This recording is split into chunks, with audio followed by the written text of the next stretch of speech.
le nuove leggi sui poveri sono del 1528 e 29 e hanno appunto lo scopo di aiutare gli impotenti veneziani. Gli impotenti sono quelli che non possono lavorare, gli invalidi, e vanno assolutamente aiutati. Gli impotenti altrui vanno individuati e rispediti immediatamente nei paesi d'origine, perché è a carico dei paesi di origine mantenerli. Che non crede scaricare le sue spalle di Venezia, attenzione. E gli abili, gli altrui che sono in Venezia abili, quelli vanno negli ospizi pubblici e li si obbliga a lavorare.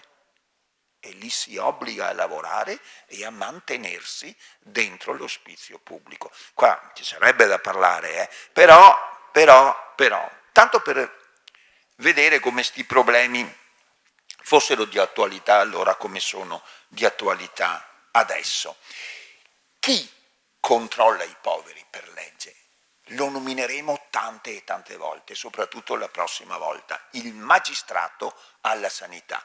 Quando a Venezia si parla di magistrato non si intende una persona, si intende una magistratura formata da più persone. Vi dico soltanto una cosa, anticipo, guardate che nel magistrato alla sanità, che è composto da più persone, quindi non ci sono medici, sono politici, è il politico che decide. Il medico viene consultato, ma la decisione spetta al politico. Perché? Perché è il politico che ha lo sguardo d'insieme e può quindi prendere le decisioni. Il magistrato alla sanità comincia subito il controllo, perché la legge glielo affida, vengono individuati e cacciati immediatamente da Venezia 4-5 mila mendicanti altrui, no i nostri. E nel 1539 vengono cacciate anche le dattilografe, chiamiamole così, ultime, io non dico le parolacce, quindi le dattilografe ultime arrivate, che vengono cacciate via da Venezia.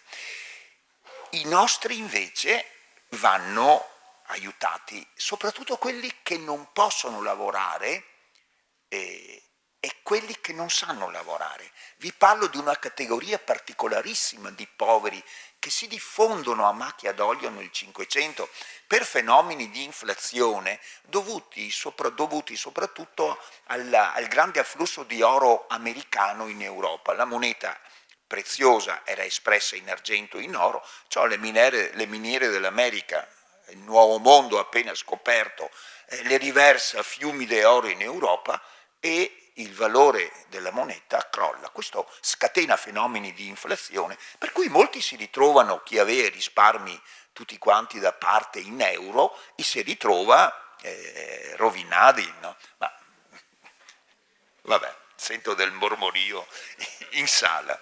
Allora, sono i poveri vergognosi, sono chiamati così perché siccome erano ricchi il giorno prima e adesso sono costretti a chiedere l'elemosina, si vergognano, hanno paura di dirti ho bisogno, non ho da mangiare e non sanno lavorare. Per cui sono sempre vissuti ad un alto livello e non sanno usare le mani, non sanno guadagnarsi. Pensate che